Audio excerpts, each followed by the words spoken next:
Hello. Shri Shiv Mahapuran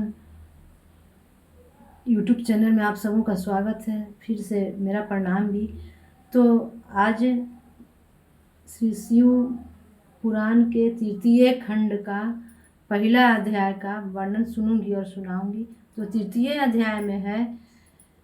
अध्याय में हिमांचल और मैना के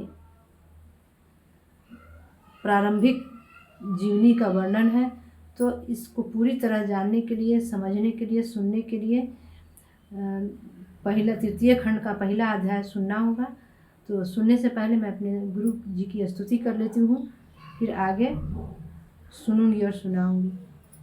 गुरुरे ब्रह्मा गुरुरे विष्णु गुरुर्देव महेश्वरः गुरुरे साक्षात् परब्रह्म तस्मै श्री गुरवे नमः।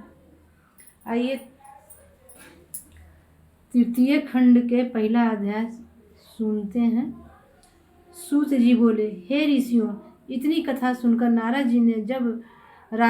जी ने ब्रह्मा जी से कहा, हे पिता, अब आप मुझे यह बताइए कि सती ने दूसरा अवतार किस प्रकार लिया, उनका विवाह शिव जी के साथ किस प्रकार हुआ और उन्होंने अर्धांगिनी नाम किस प्रकार पाया। इसके अतिरिक्त आप मुझे शिव पार्वती की अन्य लीलाओं को भी सुनाएं, क्योंकि शिव चरित्र सुनने से मेरी तृप्ति नहीं होती है। इसके विपरीत यह इच्छा अधिक बढ़ती जाती है कि मैं भगवान शिव के चरित्र को निरंतर सुनता रहूं। नारद जी के मुख से यह वचन सुनकर ब्रह्मा जी ने अत्यंत प्रसन्न होकर कहा, हे नारद, दक्ष यज्ञ में भस्म होने से पूर्व सती ने शिव जी से यह वरदान मांगा था कि मुझे आपके चरणों की भक्ति सदैव प्राप्त हो और आप की प्रीति मेरे ऊपर कभी कम ना हो। इतना कहकर उन्होंने अपने शरीर को भस्म कर दिया। तदुपरांत मैना के गर्भ से दूसरा जन्म लिया। यह सुनकर नारद जी बोले, हे पिता, मैं मैना को नहीं जानता हूँ।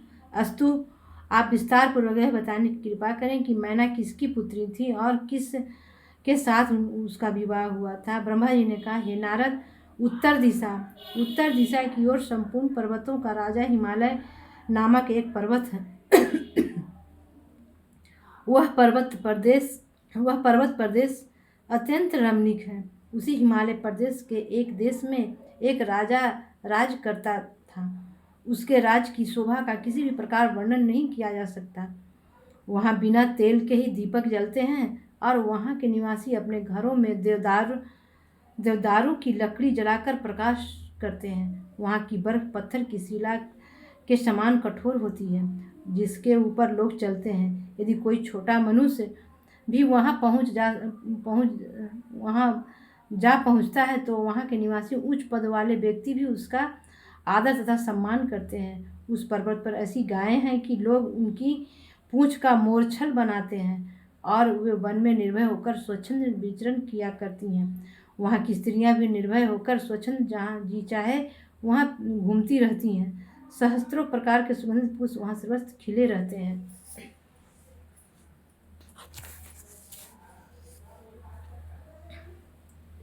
हे नारद, अब मैं तुमसे उस पर्वत की श्रेष्ठता का वर्णन करता हूँ, जिस प्रकार उसने मेरे द्वारा उच्च पद प्राप्त किया।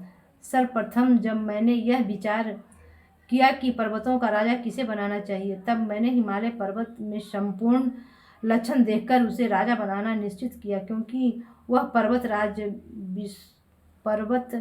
राज विष्णु के अंश से उत्पन्न हुआ है। उसका संपूर्ण शरीर देवता के समान सुंदर है तथा उसका स्वरूप सत्पुरुषों के समान है। वह विशाल शरीरधारी, पुष्ट, परम तेजस्वी, निष्पाप तथा बहुत बुद्धिमान है और वह अपने समान आप ही है। वह न तो औरों को दिखाई देता है और न कोई उसके पास ही पहुंच सकता है। पर्वतों के स्वामी होने के पश्चात वह नीतिपूर्वक राज करता हुआ प्रजा का पालन करने लगा। उसकी प्रजा भी शुद्ध आचरणों वाली व्रत नियमों की धारण कर धर्म मार्ग पर सदैव दृढ़ रहती थी। जिस प्रकार सूर्य पृथ्वी से रस लेता है तथा वर्षा द्वारा पुनः उसी को दे देता है। उसी प्रकार राजा भी अपनी प्रजा से जो कर लेता था उस सब को उसी की भलाई में व्यय कर देता था।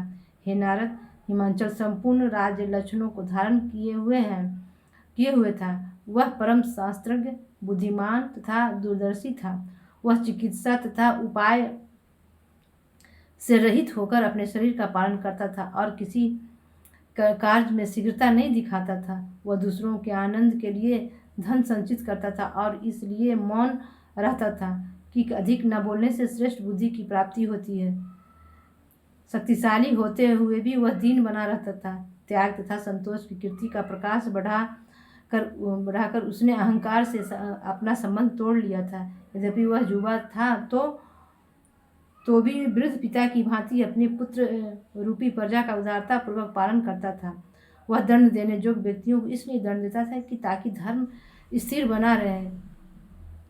वह प्रत्येक गुण का ज्ञाता था। उसके राज में चोरों ने चोरी करना छोड़ दिया और वे वेद की आज्ञा अनुसार चलने लगे। उसके मित्र उसके प्रति हृदय में सच्चा स्नेह रखते थे। उसके राज में किसी को कष्ट नहीं था। हे नारद, उस श्रेष्ठ राजा के विवाह के लिए सब देवताओं ने उद्योग किया। उन्होंने अपने मनोरथ की पूर्ति के हेतु पितरों से कहा कि आप अपनी बड़ी पुत्री जिसका नाम मैना है का विवाह हिमांचल के साथ कर दीजिए। ऐसा करने से देवताओं के अनेक कार्य सिद्ध होंगे तथा सब लोगों के दुख दूर हो जाएंगे। अपनी पुत्रियों के शाप का स्मरण कर पितरों ने देवताओं की यह बात स्वीकार कर ली।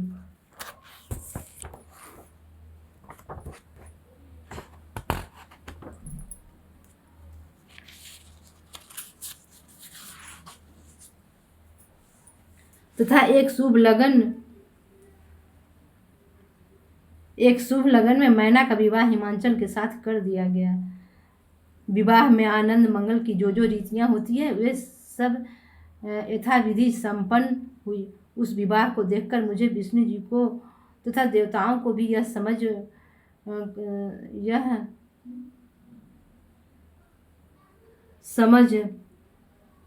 हुई कि समझकर विशेष प्रसन्नता हो रही थी कि इसके घर में जो पुत्री उत्पन्न होगी वह भगवान सदाशिव को ब्याही जाएगी। अस्तु विवाह हो जाने के उपरांत हिमांचल मैना को साथ लेकर अपने घर को लौट गए। अब दूसरे अध्याय का वर्णन अगले एपिसोड में सुनूंगी और सुनाऊंगी। आज की वाणी में अपने शिव गुरु के चरणों में विराम देती हूँ। फिर से अगले एपिसोड तक इंतजार।